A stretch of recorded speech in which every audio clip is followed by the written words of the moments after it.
Hello and welcome to Rathod science academy.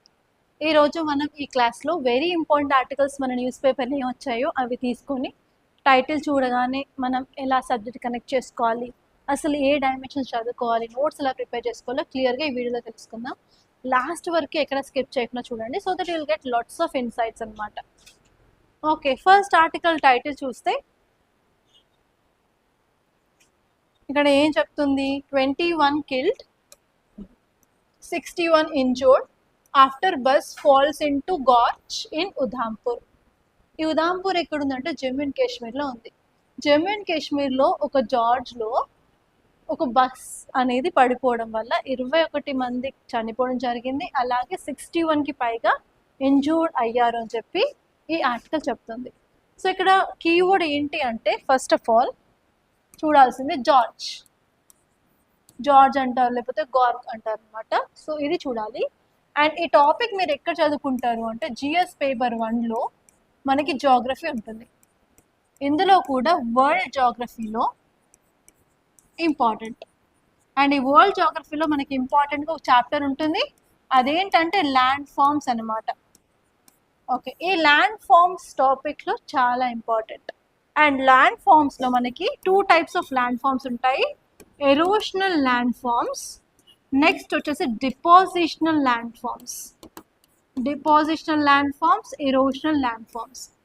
Okay, so ఈ రెండింటి కూడా మనం చూసుకోవాలి. అండ్ నార్మల్గా ఏజెంట్స్ ఉంటాయి. ఏ ఏజెంట్స్ వల్ల ల్యాండ్ ఫార్మ్స్ అవుతాయి అంటే మేజర్గా 5 ఏజెంట్స్ ఉంటాయి.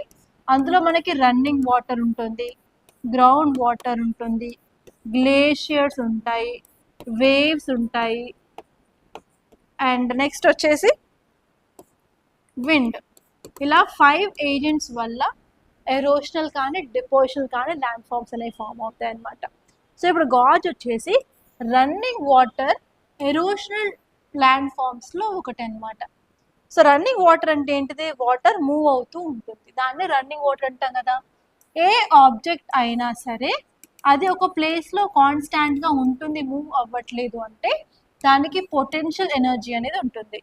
ఇన్ కేస్ ఆ ఆబ్జెక్ట్ మూవ్ అవుతున్నప్పుడు దానికి కైనెటిక్ ఎనర్జీ అనేది ఉంటుంది. సో ఇక్కడ రన్నింగ్ వాటర్ అనేది, ఫర్ ఎగ్జాంపుల్ రివర్ తీసుకోండి. రివర్ ఒక ప్లేస్ నుంచి ఒక ప్లేస్కి వెళ్తుంది కాబట్టి it will possess kinetic energy. And ఈ కైనెటిక్ ఎనర్జీ వల్ల అది ఎక్కడైతే ఫ్లో అవుతుందో కొన్ని ఇయర్స్ కొద్దీ ఆ ప్లేస్లో ఎరోషన్ అనేది చేస్తుంది. ఎరోషన్ చేసిన తర్వాత అక్కడ ల్యాండ్ ఫార్మ్స్ అనేవి ఫామ్ అవుతాయి. సో ఇక్కడ మనం ఎరోషన్ ల్యాండ్ ఫార్మ్ చూసినట్లయితే రివర్ ఈ ఏరియాలో మూవ్ అవుతుంది అన్నప్పుడు ఫస్ట్ వి షేప్డ్ వ్యాలీ అనేది ఫామ్ అవుతుంది. దాని తర్వాత ఇది మెల్లిగా మళ్ళీ వాటర్ మూవ్ అవుతూ లాటరల్ ఎరోషన్ చేసేసి యూ షేప్డ్ వ్యాలీ అనేది ఫామ్ అవుతుంది. దాని తర్వాత మళ్ళీ పైన సైడ్కి ఎరోషన్ జరిగేసి ఇలా ఈ షేప్లో మనకి ఎరోషన్ జరుగుతుంది, దాన్ని కెనియాన్స్ అంటారు. ఫస్ట్ స్టేజ్లో వి షేప్డ్ వ్యాలీ ఫామ్ అవుతుంది, సెకండ్ స్టేజ్లో యూ షేప్డ్ వ్యాలీ ఫామ్ అవుతుంది, అండ్ థర్డ్ స్టేజ్లో వచ్చేసి కెనియాన్ ఫామ్ అవుతుంది అనమాట. ఇలా different stages of erosion land forms అనేవి ఇక్కడ మనం చూడొచ్చు.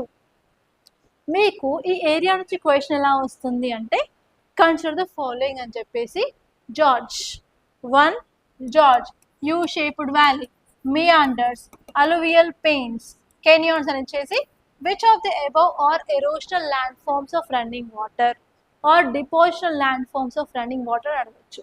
సో ఈ ల్యాండ్ ఫార్మ్స్ నుంచి చాలాసార్లు గ్రౌండ్ వాటర్ రిలేటెడ్ అలాగే గ్లేషియర్ రిలేటెడ్ క్వశ్చన్స్ పీవైక్యూస్లో ఉన్నాయి, అందుకే ఈ టాపిక్ చాలా ఇంపార్టెంట్.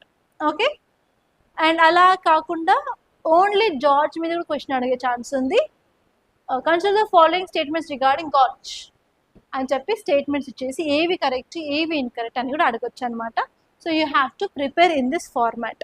సో మనం క్వశ్చన్స్ ఎలా ప్రిపేర్ అవ్వాలి, ఎంత డెప్త్కి వెళ్ళాలి, ఎంత వైడ్కి వెళ్ళాలి అని చెప్పేది పీవైక్యూస్. కంపల్సరీ ఆ టాపిక్ సంబంధించిన పీవైక్యూస్ చూడకపోతే మాత్రం మనం కరెక్ట్గా యూపీఎస్సీ పాయింట్ ఆఫ్ వ్యూ చదువుతున్నామా లేదా అని కూడా తెలియదు. సో అందుకని always you have to follow your syllabus, ఎందుకంటే syllabus దాటదు me questions.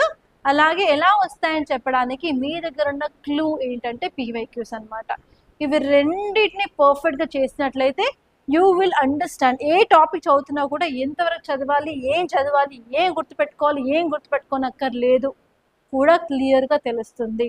That will guide you in a right path అనమాట.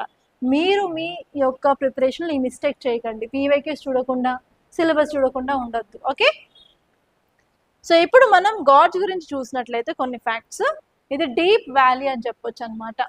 సో ఇక్కడ మనకి వెరీ స్టీప్ కానీ స్ట్రైట్ సైడ్స్ కూడా ఉంటాయి.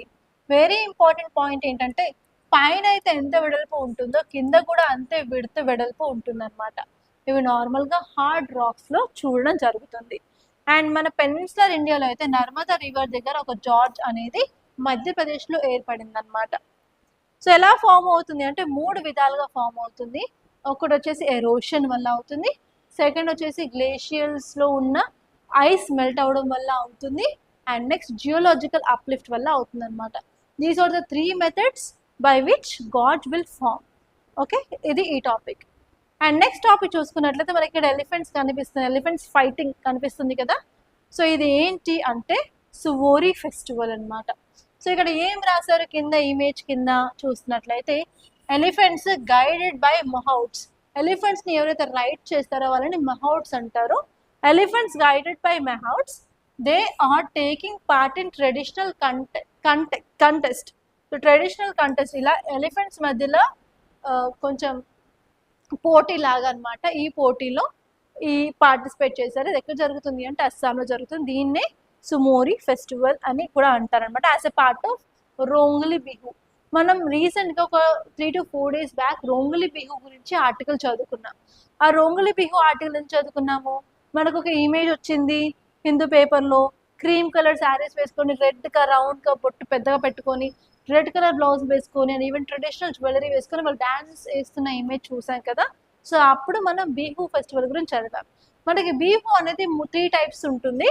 అందులో మేజర్గా చూసుకుంటే రోంగలి బిహు అనమాట. రోంగలి బిహు, మాఘ్ బిహు అని చదువుకున్నాం కదా. ఈ రోంగలి బిహు అనేది harvest festival. It will mainly signifies Assamese calendar start అయింది అని చెప్పి వాళ్ళు ఈ ఫెస్టివల్ని సెలబ్రేట్ చేసుకుంటారు. సో ఆ ఫెస్టివల్లో భాగంగా 7th day రోజు ఈ సువోరీ ఫెస్టివల్ అనేది చేస్తారనమాట.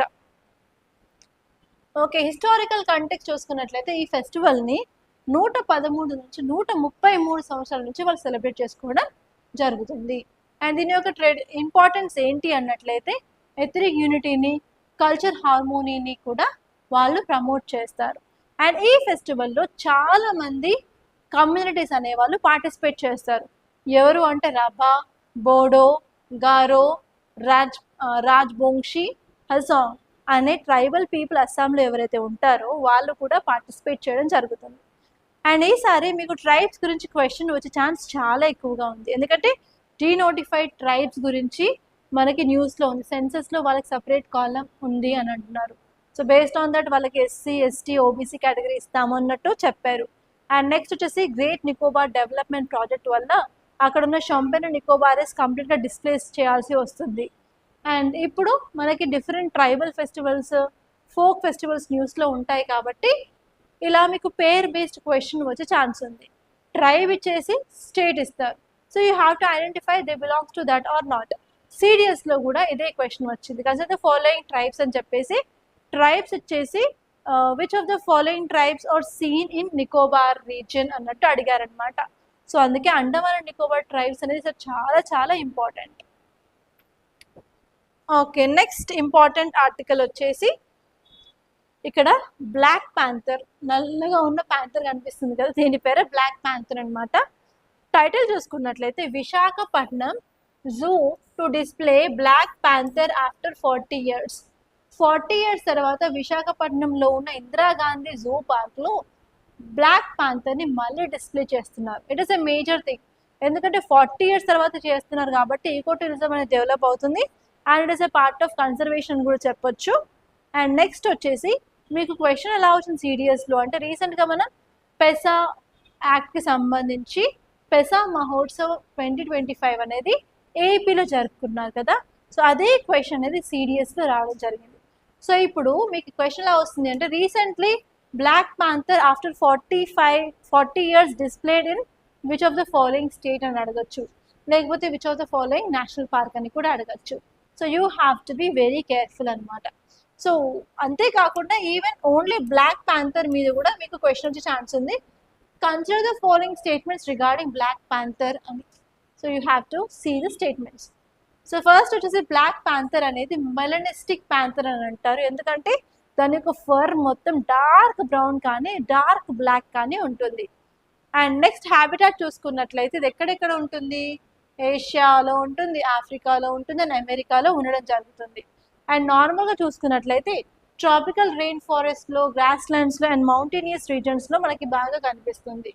అండ్ ఇండియాలో చూసుకున్నట్లయితే ఎస్పెషల్లీ కాబినీ ఫారెస్ట్ మన కర్ణాటకలో అండ్ అలాగే నాగర్హోల్ నేషనల్ పార్క్లో, పెరియార్ వైల్డ్ లైఫ్ శాంచురీలో, అలాగే సైలెంట్ వ్యాలీ అండ్ సుందర్బన్స్ రీజన్లో మనకి ఈ యొక్క బ్లాక్ ప్యాంథర్ అనేది కనిపిస్తుంది. దీని యొక్క క్యారెక్టరిస్టిక్స్ చూసినట్లయితే గ్లాసీ బ్లాక్ కలర్ ఉంటుంది. అండ్ నెక్స్ట్ వచ్చేసి ఐస్ అనేవి ఎమరాల్డ్ గ్రీన్ కలర్లో ఉంటాయి. చాలా చాలా స్మార్ట్ విజన్ అనేది ఉంటుంది అనమాట. అండ్ దీని యొక్క బిహేవియర్ ట్రేట్స్ చూసినట్లయితే సాలిసిడ్, చాలా లేజీగా ఉంటుంది. అండ్ టెరిటోరియల్ హంటర్, అంటే టెరిటరీ మీద హంటింగ్ చేస్తూ ఉంటారు. అండ్ చాలా చాలా ఇంటెలిజెన్స్ ఉంటుంది. అండ్ మేల్స్ ఆర్ పాలిగామస్, అంటే చాలా మంది females they can go for mating అని చెప్పచ్చు. దీని యొక్క కన్జర్వేషన్ స్టేటస్ చూసుకున్నట్లయితే IUCN రెడ్ లిస్ట్ దీన్ని వలరబుల్ కింద రాయడం జరిగింది. అండ్ సైట్స్లో appendix 1 and wild life protection యాక్ట్లో Schedule 1 కింద ఇస్తారనమాట. అండ్ మేజర్గా దీనికి ఉన్న థ్రెడ్స్ వచ్చేసి habitat loss, poaching and prey population తగ్గిపోవడం వల్ల దీనికి కొంచెం థ్రెడ్స్ అనేవి ఉన్నాయి. అండ్ నెక్స్ట్ ఆర్టికల్ చూసుకున్నట్లయితే digital arrest scams are a crime against human dignity say CJI. So ఈ టైటిల్ చూసిన వెంటనే మన కీవర్డ్ ఏం కనిపిస్తుంది అంటే డిజిటల్ అరెస్ట్. సో ఈసారి 100కి 100% మీకు డిజిటల్ అరెస్ట్ మీద క్వశ్చన్ రావచ్చు.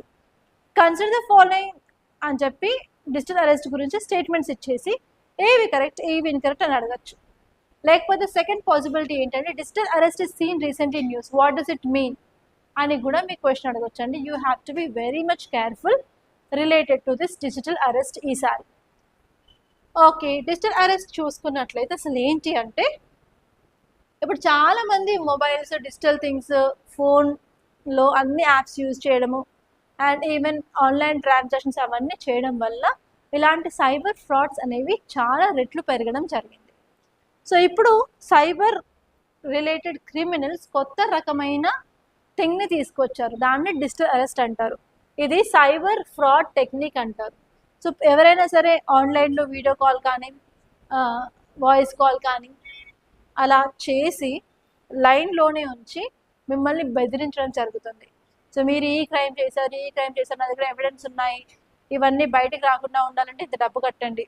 ఆర్ఎల్స్ వాళ్ళు ఏం చేస్తారు అంటే నేను CBI నుంచి కాల్ చేస్తున్నా, I'm calling from CBI, RBI, narcotic bureau అలా కాల్ చేసేసి మీరు ఇలాంటి ఇల్లీగల్ యాక్టివిటీస్లో ఇన్వాల్వ్ అయ్యారు, నా దగ్గర ఎవిడెన్స్ ఉంది, ఇవన్నీ బయటకు వస్తాయి ఇన్ కేస్ మీరు ఈ యొక్క అమౌంట్ కట్టకపోతే అని చెప్పి అలా బెదిరించడం కూడా జరుగుతుంది అనమాట. సో ఎస్పెషల్లీ ఎల్డర్లీ పీపుల్ని టార్గెట్ చేసుకొని ఎవరైతే ఎక్కువ వెల్దీ పర్సన్స్ ఉంటారో, రిచ్ పర్సన్స్ ఉంటారో వాళ్ళని టార్గెట్ చేసుకొని ఇవంతా చేయడం జరుగుతుంది అనమాట. సో ఇక్కడ మీ దీనికి సంబంధించిన కన్సర్న్స్ ఏంటి అంటే చాలా మంది కోట్లాది డబ్బులు కోల్పోవడం జరుగుతుంది అనమాట. ఫినాన్షియల్ లాస్ అనేది అవుతుంది. ఒకసారి వాళ్ళు పేమెంట్ చేసిన తర్వాత అవి రీకవర్ చేయడం కూడా చాలా కష్టం అవుతుంది. ఎందుకంటే ఒకసారి మనం బ్యాంక్ అకౌంట్లోకి ట్రాన్స్ఫర్ చేసిన తర్వాత అవి వేరే వేరే అకౌంట్స్కి వెళ్తూనే ఉంటాయి అన్నమాట, అలా డిస్పర్స్ అవుతూ ఉంటాయి. దానివల్ల we can not track and we can not bring the fund back. And next వచ్చేసి అమౌంట్ అనేది లాస్ అయిన తర్వాత ఎల్డర్లీ పీపుల్ ఎవరైతే ఉంటారో they will be having negative impact on their psychology, emotional impact అలా ఉంటుంది. అండ్ నెక్స్ట్ వచ్చేసి చాలాసార్లు ఆ టైంలో వాళ్ళు అడిగిన డేటాను కూడా మనం ఇచ్చేస్తాం, లైక్ ట్రావెలింగ్ డీటెయిల్స్ కానివ్వండి, ఇన్సూరెన్స్ పోర్టల్స్ కానివ్వండి, name, Aadhaar card details, pan card details, అలా డేటా థెఫ్ట్ కూడా అవుతుంది. That is one problem of violation of privacy అని కూడా చెప్పచ్చు. అండ్ వాళ్ళు టార్గెట్ చేసేది mostly wealthy people and elderly people అనమాట.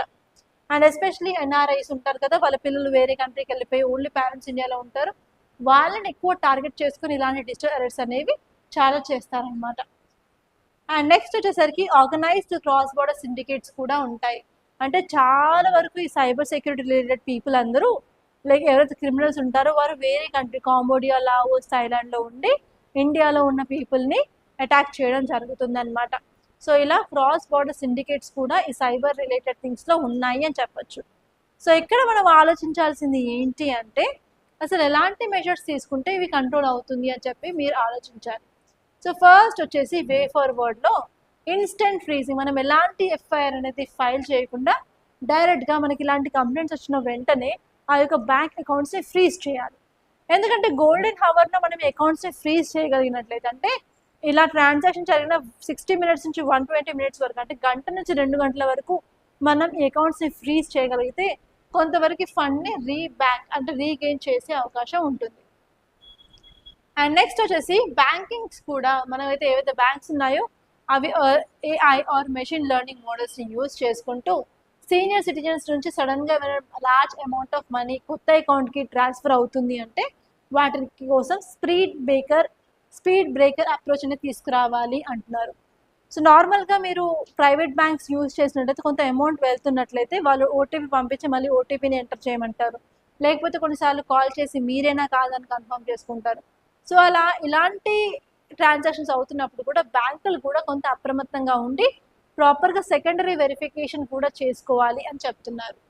అండ్ అంతేకాకుండా మన సంచార్ సాథీ పోర్టల్ని యూజ్ చేసి ఆ సిమ్ మనకి వచ్చిన సిమ్ని కాకుండా లైక్ ఎంటైర్ హ్యాండ్సెట్ని కూడా మనం బ్లాక్ చేయొచ్చు అనమాట స్కామర్స్ వాళ్ళని. సో అలా సంచార్ సాథీ పోర్టల్ గురించి న్యూస్లో ఉంది కాబట్టి ఈసారి దాని గురించి కూడా మీకు క్వశ్చన్ ఛాన్స్ చాలా ఎక్కువ అండి. And you have to be focused on that.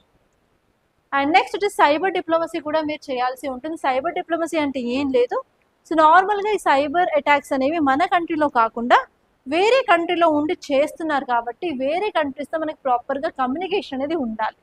దానికోసమే మనం బ్రిక్స్, G20 అలాంటి పెద్ద పెద్ద గ్రూపింగ్స్ ఏవైతే ఉన్నాయో వాటితోటి ముందే ఇవన్నీ మాట్లాడుకొని ప్రాపర్గా ఇనిషియేటివ్గా చేయాలి అని చెప్తున్నారు. సో ఈసారి క్వశ్చన్ మీకు సంచార్ సాథీ యాప్ గురించి కూడా రావచ్చు. Okay, so you have to keep star mark for that. And దాని గురించి క్లియర్గా ఎవ్రీథింగ్ తెలుసుకోండి. ఎందుకంటే లాస్ట్ టైం మన ఇండియాలో చేసిన చిప్ గురించి, మజోర్ అన్న చిప్ గురించి క్వశ్చన్ వచ్చింది. అండ్ సంచార్ సాథీ యాప్ చాలా ఇంపార్టెంట్ కాబట్టి దాని మీద కూడా క్వశ్చన్ వచ్చే ఛాన్స్ ఉంది. And you have to see that అండి క్లియర్గా. అండ్ నెక్స్ట్ వచ్చేసి మనకి నార్మల్గా ఇవన్నీ ఇంటర్నేషనల్గా ఆపరేట్ అవుతున్నాయి కాబట్టి ఇంటర్నేషనల్ కాల్స్ ఏమైనా వస్తున్నప్పుడు అవి స్పామ్ నెంబర్సా ఒరిజినల్ నెంబర్సా కూడా ప్రాపర్గా చెక్ చేసుకోవాల్సిన రెస్పాన్సిబిలిటీ డిపార్ట్మెంట్ ఆఫ్ టెలికమ్యూనికేషన్స్కి ఉంది అని చెప్తుంది. అండ్ డిపార్ట్మెంట్ ఆఫ్ టెలికమ్యూనికేషన్స్ ప్రాపర్గా వెరిఫై చేసిన ఇంటర్నేషనల్ నెంబర్స్కి నుంచి మాత్రమే కాల్స్ వెళ్ళడానికి చూడాలి. అన్రికగ్నైజ్డ్ స్కామ్, ఇల్లీగల్ నెంబర్స్ నుంచి కాల్ వెళ్ళకుండా వాళ్ళు అడ్డుకోవాలి అని చెప్తున్నారు. అండ్ అంతేకాకుండా మనకి స్పెషల్గా సైబర్ కోర్ట్స్ అనేవి ఎస్టాబ్లిష్ చేయాలి అంటున్నారు.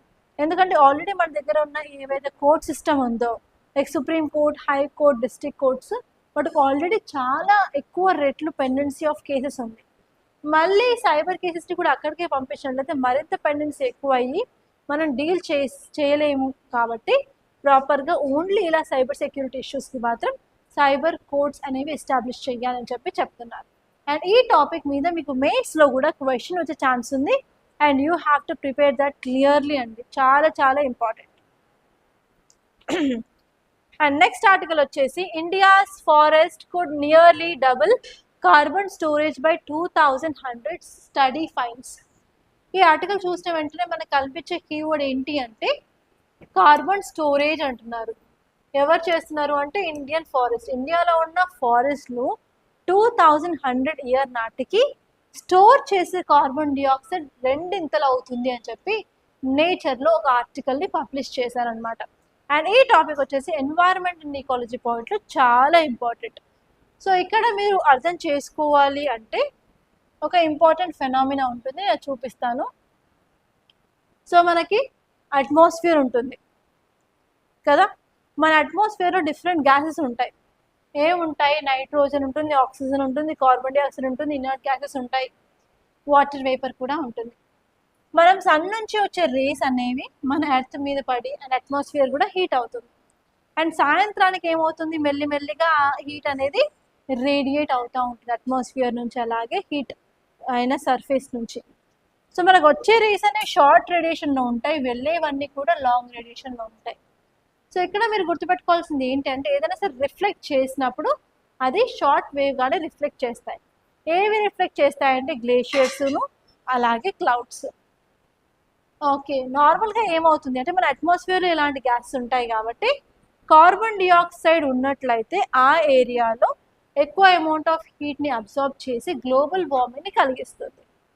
సో అందుకని ఏమవుతుంది, మన అట్మాస్ఫియర్లో ఉన్న కార్బన్ డిఆక్సైడ్ ఏమైతే ఉందో అవి అబ్జార్బ్ చేసుకునేవి వాటిని కార్బన్ సింక్ అని అంటాం అన్నమాట. మనకున్న ఇంపార్టెంట్ కార్బన్ సింక్ ఏంటంటే ఫస్ట్ వచ్చేసి గ్రీన్ ట్రీస్, సెకండ్ వచ్చేసి వాటర్ ఆర్ ఓషన్స్ అని అంటాం అన్నమాట. సో గ్రీన్ ట్రీస్ ఏం చేస్తాయి, ట్రీస్ అనేవి కార్బన్ డైఆక్సైడ్ని పీల్చుకొని మనం ఇచ్చే వాటర్ని యూజ్ చేసుకుంటూ సన్లైట్ అండ్ క్లోరోఫిల్ ప్రెసెన్స్లో గ్లూకోజ్ ఆర్ కార్బన్ డైఆక్సైడ్ అనేది చేస్తుంది. దాంతోపాటు ఆక్సిజన్ని అట్మాస్ఫియర్లోకి విడుదల చేస్తుంది కదా. అంటే కార్బన్ డైఆక్సైడ్ అట్మాస్ఫియర్లో ఏమైతే ఉందో దాన్ని అబ్జార్బ్ చేసుకునే గుణం మన ప్లాంట్స్కి ఉంది అని అంటున్నాం. ఈ ప్రాసెస్ని మనం ఏమంటాము, ఫోటోసింథసిస్ అంటాం. ఫోటోసింథసిస్ అంటే ఏం లేదు, in the presence of light plants will make their own food. దాన్నే ఫోటోసింథసిస్ అని అంటాం అన్నమాట. ఈ ఫోటోసింథసిస్ ద్వారా అట్మాస్ఫియర్లో ఉన్న కార్బన్ డైఆక్సైడ్ని చెట్లు అబ్జార్బ్ చేసుకుంటున్నాయి అంటున్నారు. సో ఇక్కడ చూసుకున్నట్లయితే టైటిల్ అదే చెప్తుంది, 2100 నాటికి ఇండియాలో ఉన్న ఫారెస్ట్లు స్టోర్ చేసుకునే కార్బన్ 2 అవుతుంది అని చెప్తున్నారు. ఎందుకు ఏంటో ఇక్కడ ఈ వీడియోలో తెలుసుకుందాం. ఫస్ట్ వచ్చేసి కార్బన్ డైఆక్సైడ్ ఫర్టిలైజేషన్ ఎఫెక్ట్. మనకేమవుతుంది, అట్మాస్ఫియర్లో రోజు రోజుకి కార్బన్ డైఆక్సైడ్ కన్సన్ట్రేషన్ అనేది పెరుగుతుంది. దానివల్ల ఫోటోసింథసిస్ అనేది చాలా ఎక్కువ రేట్లో అవుతుంది. ఫోటోసింథసిస్ అవ్వడం వల్ల ఓవరాల్గా ప్లాంట్ అనేది ఎక్కువ సైజ్ అనేది పెరగడం, అలాగే ట్రంక్ అనే సైజ్ పెరగడం, ఓవరాల్గా వుడ్ అనేది ఎక్కువ ప్రొడ్యూస్ చేయడం జరుగుతుంది. అండ్ నెక్స్ట్ వచ్చేసి క్లైమేట్ చేంజ్ ఇంపాక్ట్స్ కూడా జరుగుతున్నాయి. ఎస్పెషలీ వార్మింగ్ ఎక్కువ అవుతుంది, దానివల్ల ఎక్కువ రెయిన్ఫాల్ రావడం వల్ల. అండ్ దానివల్ల మనకి వెజిటేషన్ అనేది ఎక్కువ అవుతుంది. ఈవెన్ డెజర్ట్ ఏరియాస్లో కూడా చిన్న చిన్న మొక్కలు రావడం, చిన్న చిన్న చెట్లు పెరగడం అలాంటివన్నీ అవుతూ ఉంటుంది అనమాట. దానివల్ల కూడా ఎక్కువ కార్బన్ డైఆక్సైడ్ సెక్వెస్ట్రేషన్ అవుతుంది. అండ్ అంతేకాకుండా రీజన్ వైజ్గా చూసుకున్నట్లయితే కూడా కొన్ని అరిడ్ ఏరియాస్లో, semi arid areas like Rajasthan, Gujarat, మధ్యప్రదేశ్లో కూడా వెజిటేషన్ కవర్ అనేది ఇంక్రీజ్ అవుతుంది.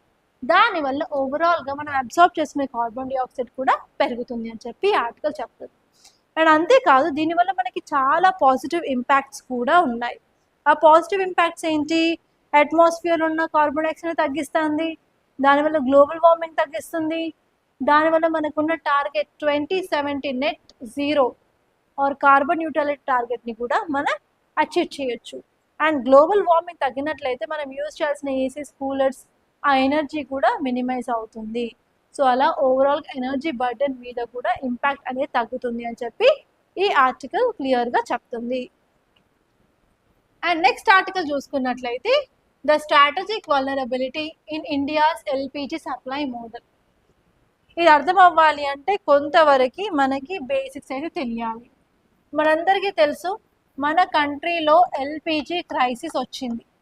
ఎందుకు వచ్చింది, రీజన్ వచ్చేసి వెస్ట్ ఏషియాలోని క్రైసిస్ వల్ల మనకు రావాల్సిన క్రూడ్ ఆయిల్, గ్యాస్ అనేది సరిగ్గా రావట్లేదు. స్ట్రైట్ ఆఫ్ హార్మోస్ కూడా ఒక ఇంపార్టెంట్ రీజన్ అని చెప్పచ్చు. దానివల్ల ఏమైంది, ఓవరాల్గా ఎల్పిజి క్రైసిస్ ఇండియాలో వచ్చింది.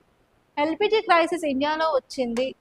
ఓకే, ఇక్కడ మీరు ఎల్పిజి గురించి సమ్ బేసిక్స్ అనేవి తెలుసుకోవాలి. దాని మీద ఫర్ షూర్ 100కి 100% మీకు యూపీఎస్సీ ప్రిలిమ్స్లో క్వశ్చన్ వచ్చే ఛాన్స్ ఉంది. ఫస్ట్ వచ్చేసి మనకు ఎల్పిజిలో ఉండే కాంపోనెంట్స్ ఏంటంటే ప్రోపేన్ ప్లస్ బ్యూటేన్ అనేది ఉంటుంది. అండ్ దీని నార్మల్ టెంపరేచర్ దగ్గర మనం స్టోర్ చేస్తాము. మనం ఇళ్లల్లో వాడే గ్యాస్ ఎల్పిజి గ్యాస్, కాకపోతే మనకు 2 రకాలు ఉంటుంది. ఒకటి హౌస్ హోల్డ్ పర్పస్ అంటారు, సెకండ్ వచ్చేసి కమర్షియల్ పర్పస్ అంటారు. హౌస్ హోల్డ్ పర్పస్ అయితే రెడ్ కలర్ గ్యాస్ సిలిండర్స్ ఉంటాయి, అండ్ తక్కువ అమౌంట్ ఉంటుంది. కమర్షియల్ అయితే బ్లూ కలర్ సిలిండర్స్ ప్లస్ ఎక్కువ అమౌంట్ ఉంటుంది. సో ఎల్పిజి క్రైసిస్ వచ్చిన తర్వాత గవర్నమెంట్ తీసుకున్న స్టెప్ ఏంటంటే డొమెస్టిక్ ఎల్పిజికి మోర్ ప్రయారిటీ ఇవ్వండి compare to that of commercial అని చెప్పారు. దానివల్ల రెస్టారెంట్స్, హోటల్స్, ఫుడ్ కోర్ట్స్ దగ్గర గ్యాస్ అవైలబిలిటీ అనేది లేదు. దానివల్ల కూడా ప్రైస్ అనేది ఫుడ్ ఇంక్రీజ్ అవ్వడం జరిగింది. అండ్ నెక్స్ట్ స్టెప్ తీసుకున్నది గవర్నమెంట్ ఏంటంటే ప్రోటీన్ గ్లూటెన్ ఏవైతే ఉన్నాయో వాటిని వేరే యూస్కి కాకుండా కమర్షియల్ యూస్కి కాకుండా ఓన్లీ ఎల్పిజి తయారు చేయడానికి చెయ్యండి అని చెప్పి ఆయిల్ రీఫైనర్స్కి ఆర్డర్ కూడా ఇచ్చింది. అండ్ నెక్స్ట్ వచ్చేసి 20 days ఆఫ్ డెడ్ లైన్ అనేది పెట్టింది అనమాట to book a cylinder. So అలా లాట్స్ ఆఫ్ స్టెప్స్ అయితే గవర్నమెంట్ తీసుకుంది. సో ఇక్కడ మీరు ఈ ఆర్టికల్ చదవాల్సింది 4 points అనమాట. ఓన్లీ ఇక్కడ వాట్ ఇండియా షుడ్ డూ అని చూసుకుంటే సరిపోతుంది. అందులో ఫస్ట్ ఇంపార్టెంట్ పాయింట్ వచ్చేసి మనం యూజ్ చేసే ప్రోపేన్ అండ్ బ్యూటేన్ పెట్రోకెమికల్స్కి కానీ గ్యాసోలిన్ బ్లెండింగ్కి కాకుండా డొమెస్టిక్ ఎల్పిజి ప్రొడక్షన్కి యూజ్ చేయాలి అని చెప్పి చెప్పింది గవర్నమెంట్. ఫస్ట్ స్టెప్ అనమాట.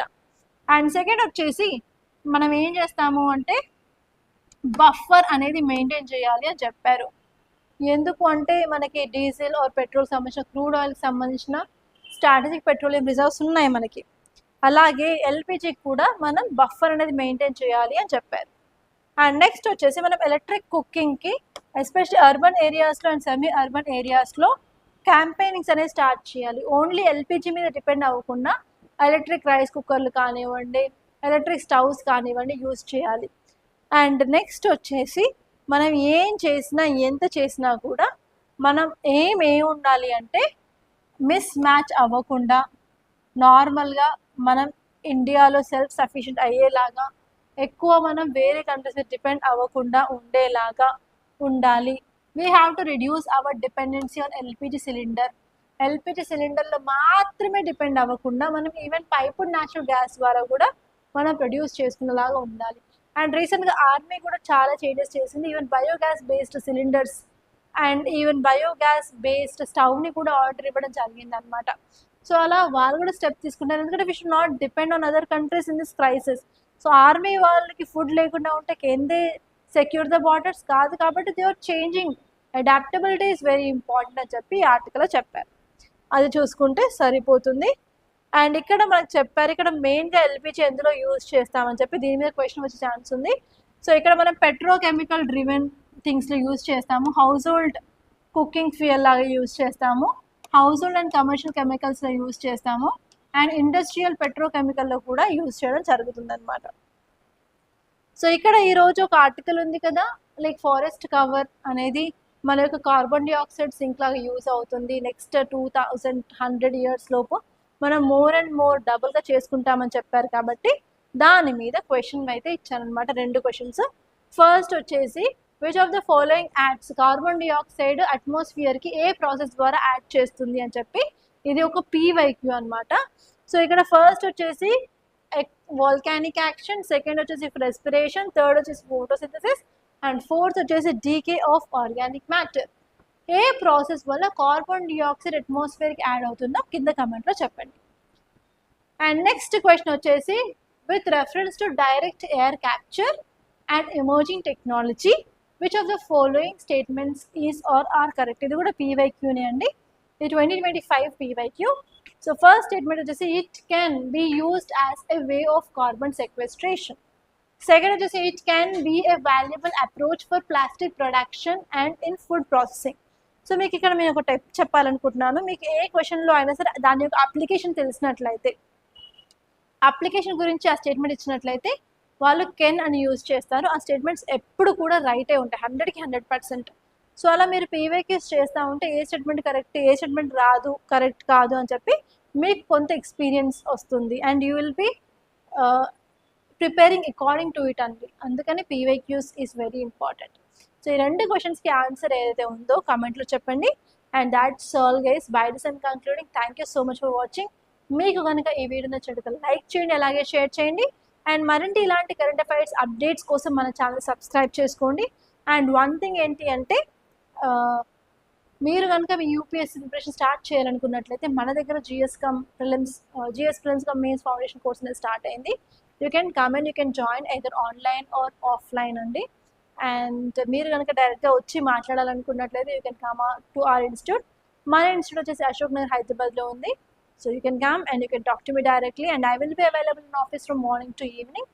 Okay, after that only you can take your decision. Thank you so much, and I wish you all the best.